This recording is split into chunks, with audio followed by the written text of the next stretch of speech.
U al ons lof, al ons dank, al ons aanbidding. U vra niks wat U nie eers gegee het nie. En daarom, Here, aanvaar vanoggend wat ons vir U gee. Nie net dit wat ons met ons hande gee nie, maar ook dit wat ons met ons harte gee, met ons mond, met ons verstand. Wees ons genadig, Here, want ons skiet tekort. In Jesus se naam. Amen. Ons teks vir vanmôre kom uit Johannes 17 vers 1 tot 5. Nou in die banke het julle die 1983 vertaling, maar ek wil graag vanoggend om voorhou uit die 2020 vertaling. Die 2020 vertaling sê agterkom is 'n baie meer direkte vertaling. Hy is baie dieselfde as wat die 1933 vertaling is. Die woorde kom baie meer ooreen. Dis net die sinskonstruksies is bietjie makliker vir ons wat nou al 'n bietjie die 1953 vertaling ontgroei het. Johannes 17 vers 1. Jesus het hierdie dinge gesê en toe sy oë na die hemel toe opgerig en gesê: Vader, die uur het aangebreek. Verheerlik U Seun, sodat die Seun U kan verheerlik. Net soos U aan hom gesag oor die hele mensdom gegee het, en hierdie hele gedagte, die hele mensdom is belangrik, sodat hy aan elkeen, baie belangrike woord, in die 1983 vertaling sê jy sien, daar staan almal, is die woordjie pan in Grieks, maar elkeen is 'n beter vertaling, veral in hierdie konteks. Wat U hom gegee het, die ewige lewe kan gee. En dit is die ewige lewe, dat hy U ken. Belangrike woord, ken. Die enigste ware God en ook hom wat U gestuur het, Jesus Christus. Ek het U op die aarde verheerlik deur die werk te voltooi wat U aan my gegee het om te doen. En nou, Vader, verheerlik my by U met die heerlikheid wat ek by U gehad het voordat die wêreld bestaan het. Dan hier kom Jesus in vers 5 en hy sê baie duidelik hy wat uit bestaan voordat die wêreld, voordat die skepping sy ontstaan het. Ons gaan net oor hierdie gedeeltetjie vanoggend nadink. Die hele gedeelte van Johannes 17 staan bekend as Jesus se hoëpriesterlike gebed. Dis die gebed wat Jesus doen net voordat hy gevange geneem word en daarom speel dit 'n baie belangrike rol in ons verstaan van Jesus en wat hy kom doen het. Gebed as sulks speel 'n belangrike rol in die Christendom en in die Jodendom. En dwars deur die Bybel is daar verskillende terme wat gebruik word om te verwys na gebed. Ons kry byvoorbeeld hier in Johannes 17, soos ek sê, wat Jesus se hoëpriesterlike gebed uitgenoem word. Maar selfs hierdie gebed is onderverdeel in 'n paar deeltjies. Julle sal sien 1 tot 5. Iewerster gaan die klank nou weg. In Johannes 17 vers 1 tot 5 sê hulle sien, is dit 'n perikoop, hy hoort by mekaar, en dit gaan dan oor Jesus se gesprek met die Vader, en dan kry ons vanaf vers 6 tot en met vers 19, kry ons voorbeelde by Jesus vir die hede, vir sy disippels wat daar by hom is, en dan van vers 20 tot 26 kry ons 'n voorbeelde by Jesus vir die toekoms, vir die mense wat ook deur hulle getuienis sal glo. Met ander woorde, vir my en vir jou, Jesus is daar besig om vir my en vir jou te bid. Maar ek wil vanoggend konsentreer op verse 1 tot 5. In vers 1 tot 5 word hierdie gedeelte omarm met die woorde van lofprysing, verheerlik, heerlikheid. En daarom sê jy sien, dit is ook my aparte paragraafie gevorm het. Want hierdie woorde is belangrik in hierso, dat ons hierso sien dat hierdie woorde van heerlikheid en verheerlik is presies hoe Jesus ons leer om te begin bid. As jy Matteus 6 onthou, die Here Jesus sê, ons Vader wat in die hemel is, laat U naam verheerlik word. Gebed daarom begin altyd met die verheerliking van God. En dan kom die Here Jesus en hy sê in die tweede plek, hy wil hê die wil van die Vader moet sterk na vore gekom, in vers 2 tot 4, en dan sê hy, net soos in die Onse Vader, laat U wil geskied. En in hierdie gedeelte sal ons dan sien, dat Jesus sê, die wil van God vir Jesus, het geskied. Dis voltooid, dis afgehandel. Hierdie teksgedeelte is 'n kernteks wanneer ons by die reformatie kom, die hervorming kom, oor die gedagtes van die uitverkiesing. Dan vorm hierdie gedeelte absoluut die kern van ons nadenke oor wat dit beteken om uitverkies te word. Die klem het verander na die dood van Calvin en die mense by die, wat ons noem die nuwe Calvinisme en so aan, het die klem effens geskuif, maar as ons gaan kyk, by Augustinus alreeds, die 3de, 4de eeu, ons gaan kyk na Luther, ons gaan kyk na Calvin, na Bullinger, na Melanchthon, dan sal ons sien dat hulle hierdie teks verstaan as die kernteks oor die uitverkiesing van ons as gelowiges. En daarom wil ek die uitverkiesing hê vanoggend, en ek wil dit gebruik as die agtergrond wat jy moet verstaan teen elke vers wat ek so stukkie vir stukkie wil uitlê. Soos ons gesien het, gaan in vers 1 gaan oor die verheerliking van die Vader. Maar dit is 'n verheerliking wat anders is as wat ons kry in die Ons Vader gebed. In die Ons Vader sê ons in gebed sê ons, laat u naam geheilig word, en dit eindig daar. Maar hier bid Jesus, laat u verheerlik word, dat u naam geheilig word, sodat ek ook verheerlik kan word.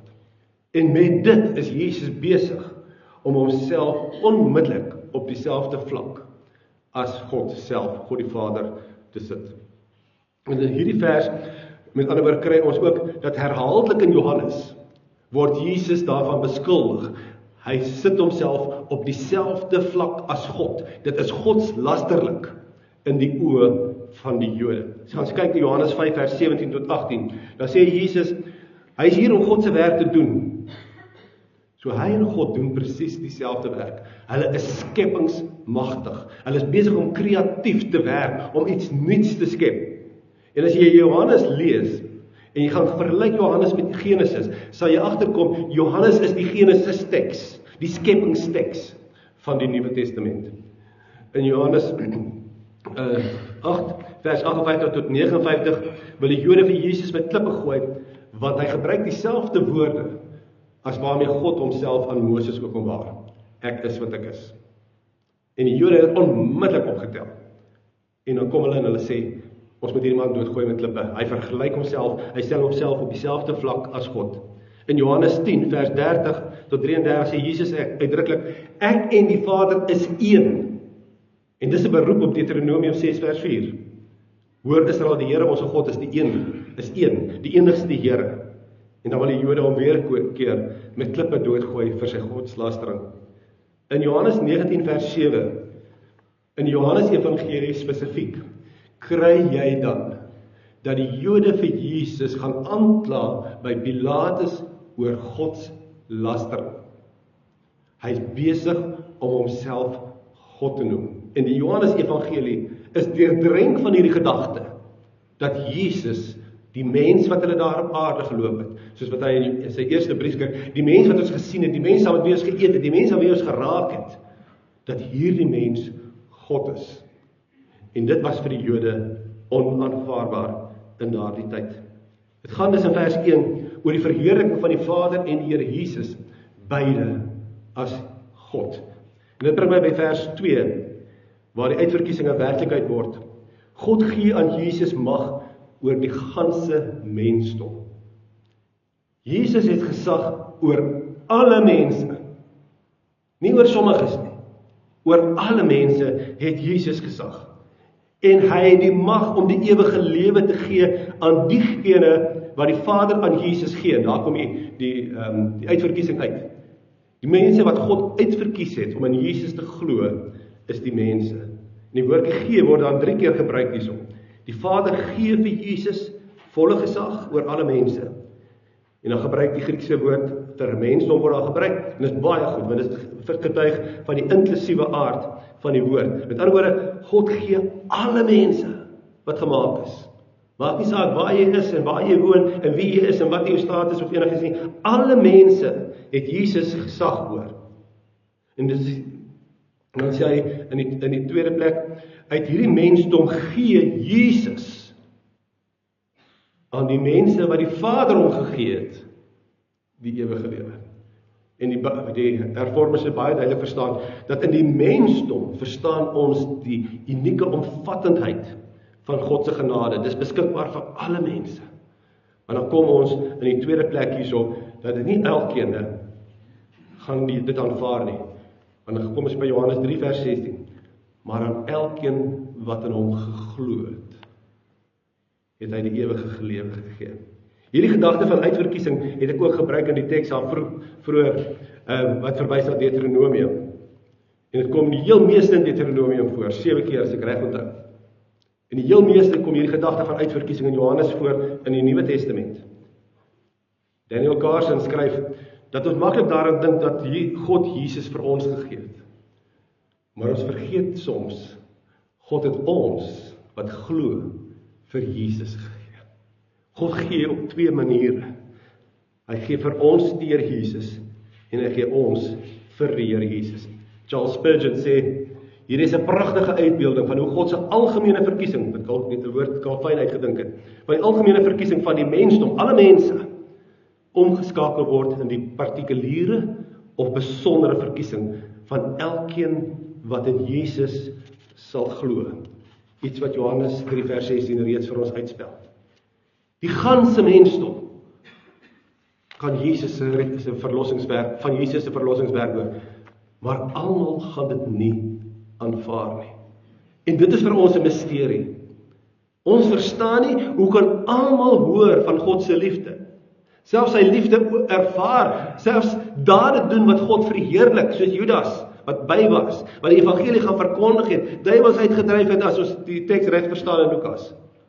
Hoekom hulle Jesus op die ou einde nie aanvaar nie, nie in hom glo nie? Dis 'n misterie vir ons wat ons nie verstaan nie.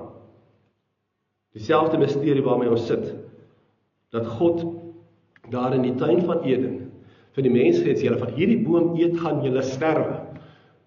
En dan om een of ander misterieuse rede sterf die mens nie, maar dryf God hom net uit die tuin uit.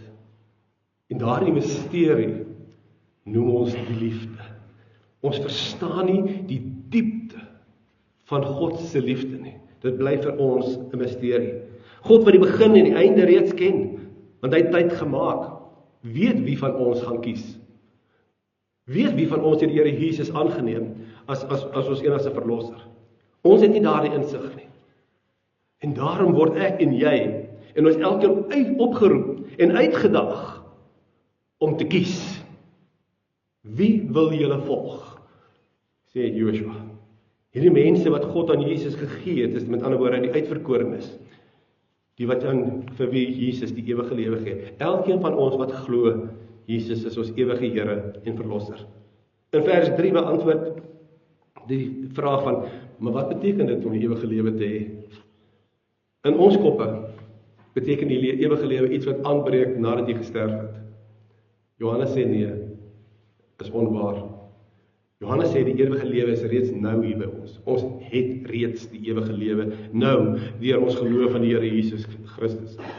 Jy het dalk jou taallere grammatika op skool gehaat en gepest, daai taalklasse.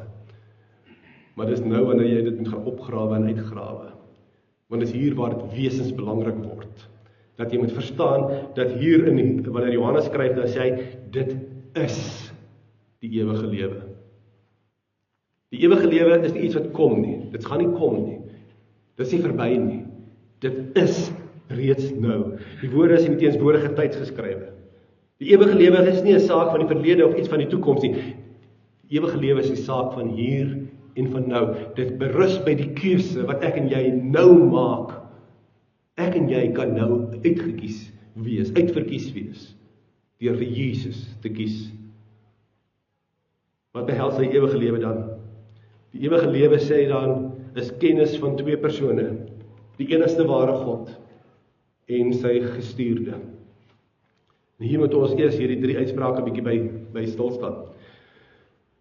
Vir ons is kennis 'n kopsaak. Glo my, ek het groot begrip daarvoor. Vir iemand baie rasioneel is baie dinge in die lewe gaan vir my oor kennis. Oor dinge wat ek kan verstaan, dinge wat ek kan verduidelik, dinge wat ek kan begryp. Dinge wat ek deur middel van redenasie kan bevestig of weerlê.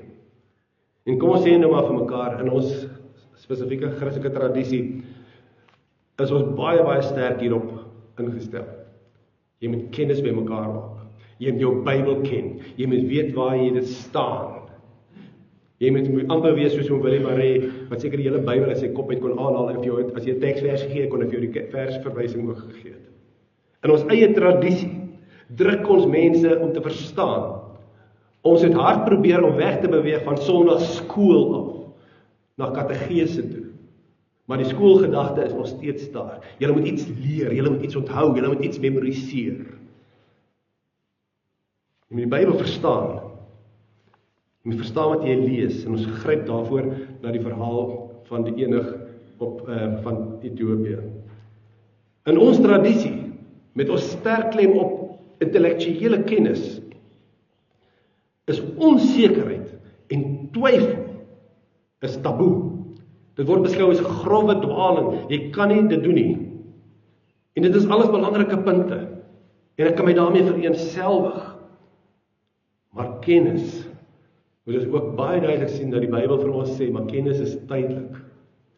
Kennis word vervang met nuwe ontdekkings, nuwe uitdagings, nuwe weerleggings. En daarom is intellektuele kennis 'n baie gevaarlike manier van dink as jy by die Bybel kom. In ons meer charismatiese tradisies, se tradisionele verstaan van die doop byvoorbeeld, speel kennis net so 'n belangrike rol. Hulle doop nie kinders nie, hoekom nie? Want 'n kind kan nie verstaan nie. Hulle kan nie begryp nie. 'n Kind kan nie die evangelie onthou en weergee nie. Hulle het nie die intellektuele vermoë om geloof te definieer nie, en dus kan hulle nie 'n intellektuele keuse vir God maak nie. En daarom word kinders van die doop weerhou. Ons begrip en ons kennis word die bepalende faktor vir wat ons glo.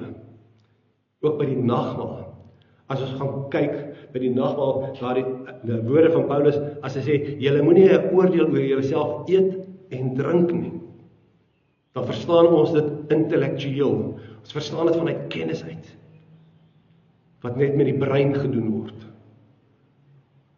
Maar die probleem is, dat so verstaan van kennis in die Bybel is nie heeltemal reg nie. Is nie heeltemal waar nie. Dis die gevolg van die Griekse invloed op die Bybel. Hierdie intellektuele kennis. Kennis, veral as jy teruggaan na die Ou Testament toe en jy gaan vra oor kennis in die Ou Testament veral.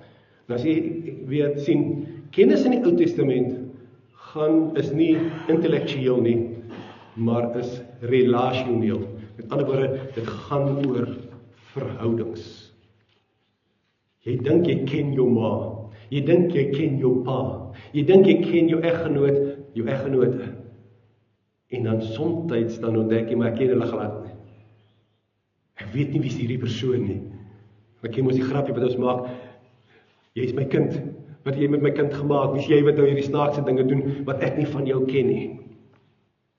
Kennis in die ewige lewe gaan nie oor wat ek van God weet nie, maar of ek weet wie God is.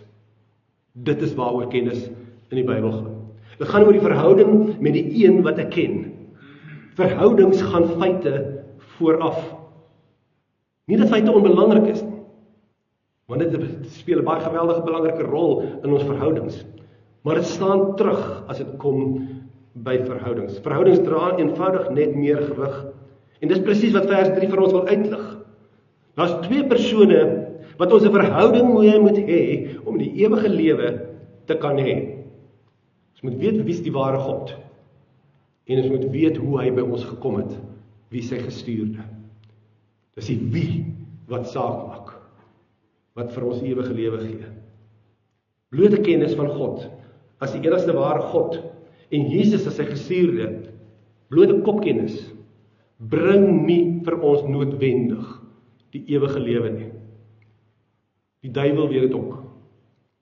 Om dus te sê, hoor Israel, die Here ons God is die enigste Here, kan blote kopkennis wees wat tot ons nadeel kan strek. Om God as die enigste God te erken, kan vir ons nadelig wees. En kan ek twee tekste uit die skrif uit gebruik hier as getuienis.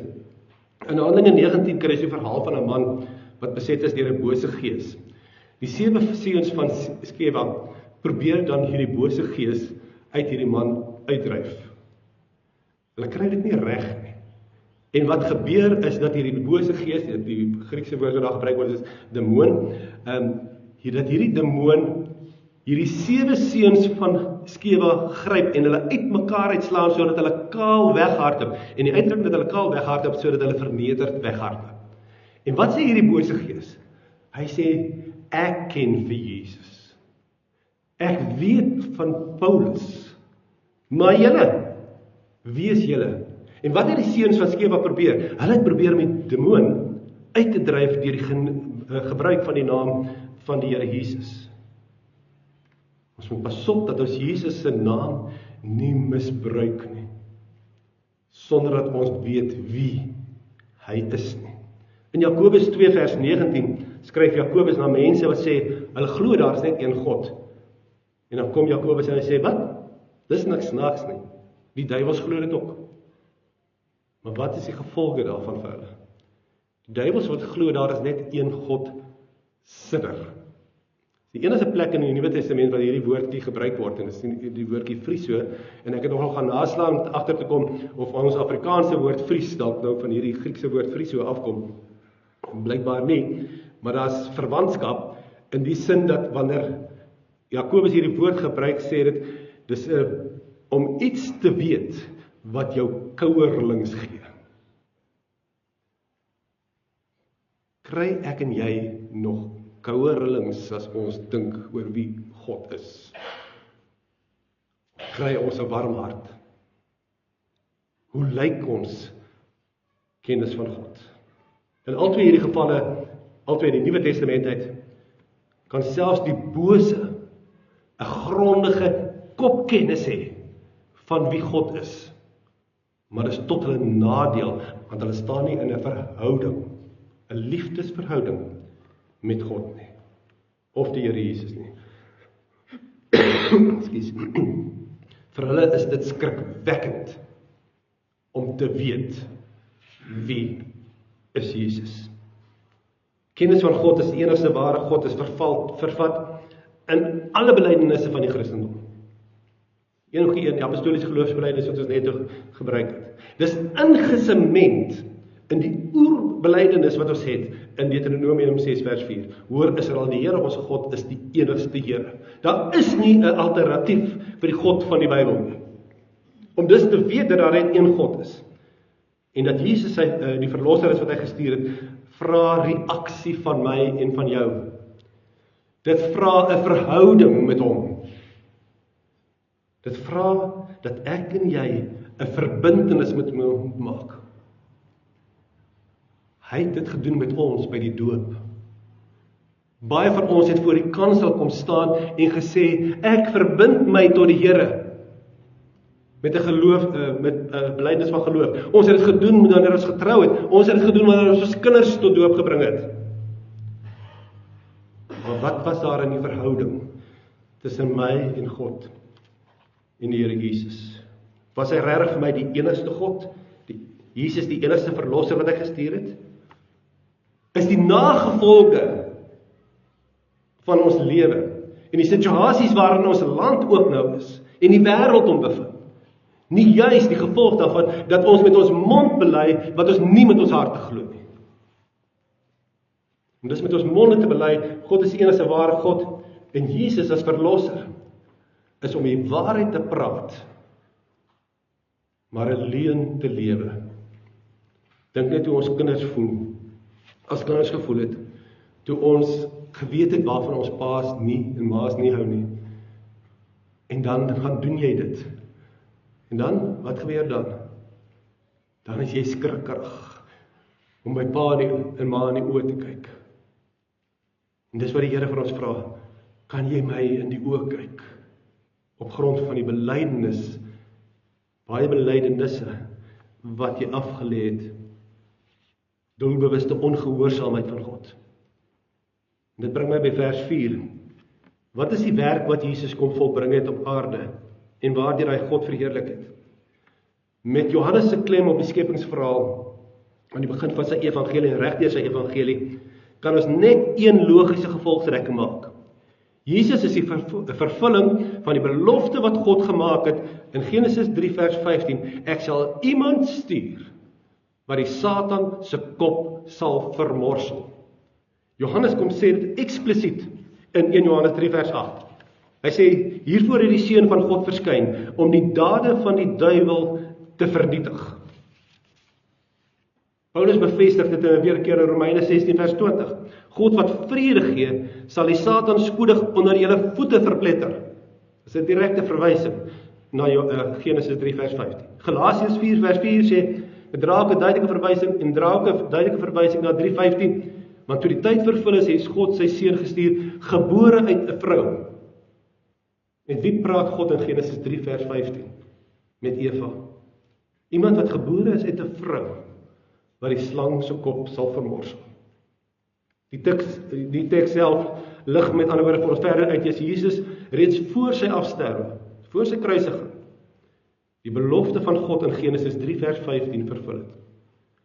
Jesus is die een wat God beloof het, en dis wat ek probeer bereik het net oor die wet. God kom sy belofte na. Hy het vir ons iemand gestuur, wat vir ons sou red van die ewige dood.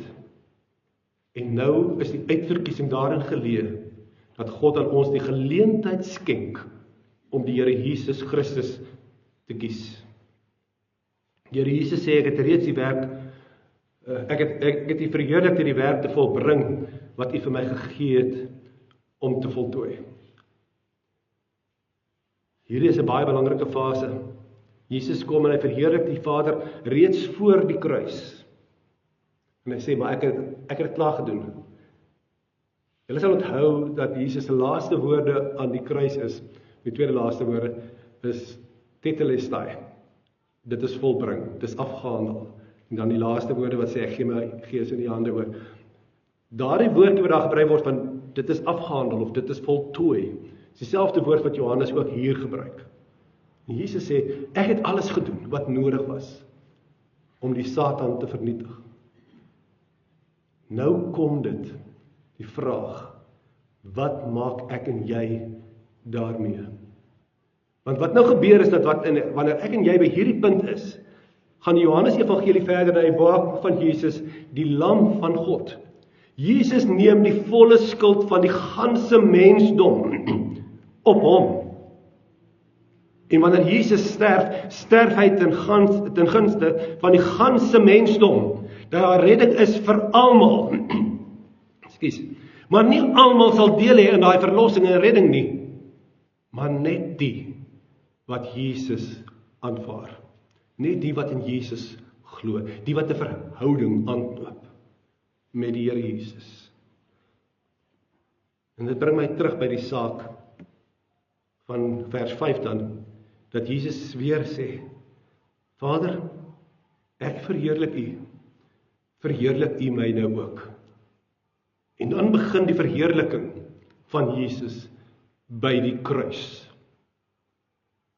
Want dit gryp terug na daai verhaal van die Ou Testament van die slang wat in die paal vasgesit word, dat wanneer jy opkyk na hom toe sal jy genees word. En letterlik word Jesus opgelig van die aarde aan die kruis. En die wat na hom kyk, en die wat glo en geloof, wat 'n verhouding met die Here Jesus aanknoop, word uitgekies. En dan kom Johannes, en hy sê, dan gaan God nog verder. God verheerlik en verhoog Christus nog meer, want hy neem hom op na hom toe, en hy laat hom sit aan sy regterhand. 'n Posisie van eer en heerlikheid, wat die Seun van God alleen toekom. Kan ek begin saamvat, maar dit bring my terug by die saak van die uitverkiesing. Die uitverkiesing is nie 'n saak waaroor ek en jy hoef bang te wees nie. Behalwe as jy nie in Jesus glo nie, dan moet jy vrek bang wees. Op 'n ander woord gebruik jy daai in die Wes-Transvaal, en dit sê dit kanselwoord. Maar jy moet verstaan, om uitverkies te wees, beteken om te glo, daar's een God, wat hom openbaar het in Jesus Christus en ek aanvaar dit met my lewe, met my kop, met my hande, met my voete, met my ganse bestaan, aanvaar ek hierdie God is die enigste ware God. Hierdie God het my verlos deur sy seun Jesus Christus. God het vir Jesus gekies. En daarom is elkeen van ons wat van nou af vir Jesus kies, uitverkore. En daarom kan Paulus nie genoeg die woordjie in Christus gebruik nie. Gaan lees sy tekste, sy briewe. Hierdie woordjie in Christus kom in al sy briewe voor. Want wat beteken dit vir Paulus? Paulus sê, wanneer jy in Christus is, wanneer jy in Jesus glo, wanneer jy in sy naam gedoop is jy uitverkies. So as jy worstel met die vraag of jy uitverkies is of nie, antwoord dan net hierdie vraag. Het jy 'n verhouding met God, die enigste ware God, soos hy hom openbaar het in die Here Jesus Christus? En dan kom ons kennis en goed ter sprake. Wat weet ek van hierdie Jesus? Wat het hy gedoen? Wat het hy gedoen? Wanneer was hy geleef? Wat het hy doen hy nou nog? Ekskuus. As jou antwoord sê, ja, ek het 'n verhouding met hom, dan is jy uitverkies. God het Jesus gestuur. Johannes 3 vers 16 sê vir ons, deur geloof in hom, staan ek en jy in 'n verhouding met hom, wat ons uitverkore maak. Ken ek God as die enigste ware God, en Jesus as sy gestuurde? Staan ek in 'n verhouding met die enigste ware God, deur geloof in Jesus Christus? Dis die vraag,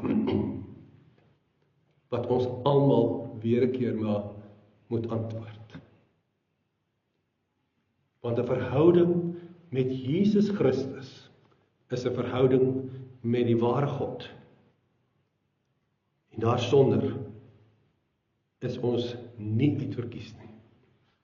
Maar daarmee is ons uitverkore in Christus, skryf Paulus. Ek wil graag binnekort ook kyk dan, maar wat beteken dit dan om in 'n verhouding met Christus te staan? Dit is nou maklik om te praat van verhouding in Christus. Net te sê, maar ek bely my geloof dat ek mos in 'n verhouding vir hom. Ek wil graag binnekort ook kyk dan, wat beteken dit dan om in 'n verhouding te staan met Christus Jesus en met die ware God, wat my dan bewys, of wat dan kan dien as getuienis, dat ek 'n uitverkore mens is. Kan ek afsluit met Jesus se gebed? Ons Vader, Jesus en myne en joune, ons Vader wat in die hemel is, laat die naam geheilig word, laat die koninkryk kom, laat die wil geskied, soos in die hemel, net so ook hier op aarde. Deur wie? Deur my en jou, wat uitverkore is. Gee ons vandag wat ons nodig het. Dis daaglikse brood. Dit wat ons nodig het om te oorleef. Bewaar ons van die bose. Van die een wat ons met kennis deur mekaar wil maak. Wat ons brood wil steel. En Here, dra ons, sodat ons U kan verheerlik, soos Christus self hier doen. Here, wys die wêreld, dat U en ek, jy en ons God, in 'n verhouding staan, wat die wêreld in verwondering laat. Amen.